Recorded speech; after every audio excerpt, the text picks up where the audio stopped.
로드러너 변경사항 안내드립니다. 도입 및 변경 지역은 화성시, 동탄, 화성, 마도, 우정, 비봉. 신규 앱 도입 안내 4월 1일 오전 6시부로 화성시의 기존 배민커넥트 앱은 종료되고 로드러너라는 신규 앱을 통해서 배달 서비스를 수행할 수 있게 된다고 합니다. 기존 배민커넥트 앱 서비스 종료 4월 1일. 이 수도권이 단가 도입하는 그 시기와 맞물리네요. 4월 1일 날 수도권은 이달이 단가가 되고 화성시는 로드러너라는 새로운 어플이 도입된다고 하네요. 이게 지금 실험을 하는 건지 뭔지 좀 확인을 해봐야 될 것 같아. 얘네가 괜히 할지는 않을 거 아니야. 이거를 실험해보고 괜찮으면 전국적으로 하려고 하는 건지 뭔지 지켜봐야 될 것 같습니다. 아마 그러겠지. 이유 없이 화성시만 로드러너라는 어플을 만들진 않았겠죠. 4월 1일 오전 6시부터 로드러너가 된다고 하고요. 구체적인 내용은 추후 안내 예정. 시프트 정책이란, 그러니까 이게 로드러너 안에 있는 정책이 시프트 정책이라고 하는 것 같아요. 근데 이 시프트 정책이 뭐냐면 라이더가 원하는 운행 시간을 사전에 예약을 하고 예약된 시간에 배달 업무 수행 가능한 정책입니다. 여기만 봤을 때는 짐작되는 게, 만약에 내가 밤 12시부터 새벽 3시까지 한다고 약속을 했어. 그럼 만약에 그 시간 동안 안 타게 되면은 뭔가 불이익이 있지 않을까라는 추측도 좀 들고요. 그리고 한간에 어떤 유저는 이때 만약에 예약을 못하게 되면 일을 못하는 거냐라고 댓글을 남기신 분도 기억이 나고요. 일단 시간을 예약해야 된다. 시간을 잡아놨다고 하면은 뭔가 의무감이 생기지 않을까라는 생각이 들어. 내가 만약에 이 시간 동안 한다고 말을 했으면 그 시간 동안은 뭔가 의무감, 책임감이 생기지 않을까? 그리고 내가 약속을 못 지켜줬을 때 불이익이 생기지 않을까라는 생각이 들어요. 일단 추측만 할 뿐입니다. 요기요 시스템에 대해서 아는 분 있으면 댓글도 많이 남겨주세요. 시간제보험 정책 변경, DB 시간제보험만 가능합니다. 다른 공제보험이나 타보험은 안 된다고 하고요. 기존 앱에서 DB 시간제보험 적용 및 유지 중이신 경우 신규 앱에서도 동일하게 적용됩니다. 라이더의 안전을 위해서 권장드리고요. 일단 보험 가입이 권장이네? 무보험도 가능하다는 겁니까? 일단 보험 같은 경우에 공제 안 되고 다른 거 안 되고 동부만 시간제보험이 가능한데, 이 권장으로 보이는 걸로 봐서는 아직까지 무보험이 되는 것 같습니다. 제가 추측하기에 권장이란 글씨가 눈에 띄네. 배달료 정산 방식 변경 3월 말 수행분까지 1단위 정산이 적용되며, 아니 이럴 거면 1단위로 왜 바꿨어? 물론 이 로드러너라는 게 화성시에만 적용을 하는 게 맞긴 하지만 다시 주단위 정산을 일부 지역에서 할 거면 왜 1단위로 바꿔줬는지 모르겠습니다. 1단위로 받다가 주단위로 다시 돌려 놓으면은 짜증이 날 것 같은데 되게 번거롭게 변경을 하네요. 일단 로드러너는 주단위로 다시 변경을 한다고 하고요. 배달료는 동일하게 적용될 예정이다. 이 달이 이거랑 동일하게 적용되겠죠. 프로모션 변경, 배달고수 클럽 미션, 기타 이벤트 등은 3월 말까지만 적용된다. 단 배달고수 클럽의 3월 혜택은 달성자에 한해 별도로 지급 예정. 4월부터는 로드러너만의 프로모션이 또 따로 있다고 합니다.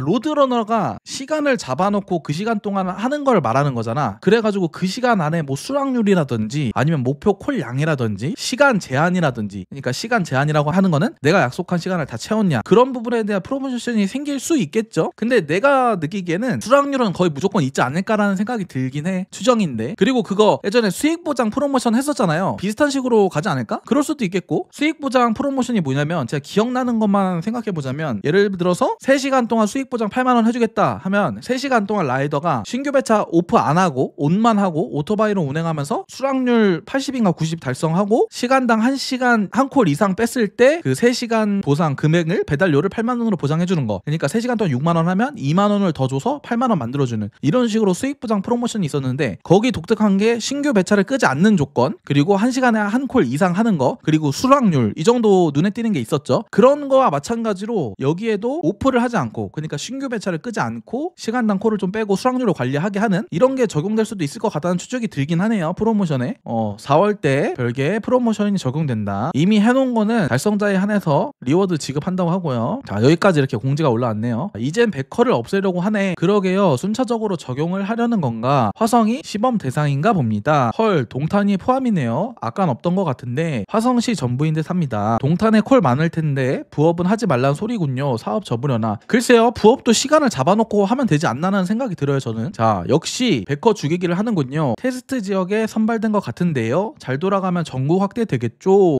커넥터의 유일한 장점이 자유로움인데, 시간을 정해서 하려면 죄다 플러스 하란 얘기네요. 시간을 정해놓고 파트타임으로 하는 완전 프리 기사보다는 손발이 묶인 그런 시스템이 될 것 같네요. 얘네들이 점점 기사를 올가매려고 하는 게 있긴 있어. 테스트를 일방적으로 하네. 프리랜서로 원하는 시간에 날짜에 자유롭게 하던 방식을 슬슬 없앨 모양이군요. 뭐 갈수록 힘들어진다, 자유로움을 파괴하는 거냐, 요기요 따라한다, 말세다, 이런 얘기 있고. 자, 요기요 시스템 말씀 많이 해줬잖아. 요기요가 딜리버리 히어로의 자회사이던 시절에도 로드러너 사용료를 지불했었다. 요기요는 22년까지만 하더라도 딜리버리 히어로의 배달 배차 시스템인 로드러너 사용 수수료를 지급했다. 실제 2022년 요기요가 지출한 지급 수수료는 1,709억 원이었지만 2023년엔 이를 1,187억 원으로 30% 감축했다. 이거 보고 뒤에 추측해 주신 게 있는데 얘네가 배달의 민족 어플을 팔아 넘기고 이 시스템만 도입해가지고 돈을 받아 챙기려고 하는 건가라는 추측도 있더라고. 그것도 일리가 있는 것 같고, 일단 요기요에서 선례가 있는 시스템이다 보니까 요기요 시스템을 참고하면 좋을 것 같아요. 어떤 시스템이 있었는지 아는 분 있으면 댓글 남겨주시고, 이 요기요 시스템을 참고하면은 우리 배달의 민족 로드러너 시스템도 어느 정도 예측이 가능할 것 같긴 합니다. 비슷하게 흘러가긴 하겠지. 그 당시 요익스, 현 요기배달, 콜수와 비교 불가한 메머드급인 배달의 민족이 전체적으로 이 시스템을 도입해서 궁극적으로 추후에 매각하고 나서도 일정 기간 프로그램 사용료를 더 받기 위함이 아닐까 모르겠네요. 얘네들 하는 꼬라지 보면은 던질 것 같긴 했죠. 그래서 이분도 이렇게 추측해 주신 것 같은데, 이 회사를 던지기 전에 프로그램을 심어놔서 회사를 매각한 이후에도 사용료를 받아가지고 이득을 내는, 이익 활동을 하는 그런 걸 하려는 게 아닐까라는 추측을 해주신 것 같아요. 현재 오산의 경우 어떤 식으로 얼마나 사용료를 지불하는지는 모르겠지만 그동안 토종회사가 열심히 개발하고 개선해오고 있는, 심지어 흑자까지 내주는 배민 브로스를 버릴 이유가 무엇이냐. 이미 요기요에서 처차만 실패를 했던 로드러너가 더 낫다며 굳이 확장하려는 이유가 무엇일까. 진짜 던질 것 같은데 얘네가 말이 안 되긴 했었어. 배달비 올려준다고 하면서 통합해버리면서 오히려 깎아버리고, 상생왕이라고 하면서 거의 대다수의 장사하고 업자는 상위 35%라서 수수료 최고 단계급 내고, 결론적으로 말은 잘해주겠다고 하면서 뒤에서는 어떻게 보면은 뒤통수 치는 걸로 보이는 그런 행동을 하는 것 자체가, 야 이거 너무 기만적이지 않아? 너무 개돼지로 보는 거 아니야? 라는 생각이 많이들 났잖아. 그런 거 봐서는 얘네가 진짜 막바지인가 그런 생각이 들고, 막바지에 지네들 프로그램을 이식해가지고 판 이후에도 이걸로 인해서 수수료를 빨아 먹으려고 하는 건가? 이런 추측이 됩니다. 진짜 막바지인가 싶어요. 매각 얘기가 굉장히 많이 나와요. 매각 전에 빨대 꽂고 매각 후에도 계속 빨아먹기, 자체 개발 같은 게 돈이 많고 시간도 많이 들다 보니까 한번 빠지면 재도입이 힘들다. 자, 매각 후에도 로드러너를 써야 된다. 로드러너가 우수하다는 것도 개그인 게, 요기요도 그렇지만 딜리버리 히어로 어느 나라에서 성공했냐? 다 망했죠. 얘네들이 전 세계적으로 하다가 과징금 같은 것도 많이 때려맞고 적자도 많이 보고 그랬다고 하죠. 근데 우리나라에서는 지난번에 7천억인가 흑자를 내고 배당 잔치를 하고 그랬던 걸로 알고 있습니다.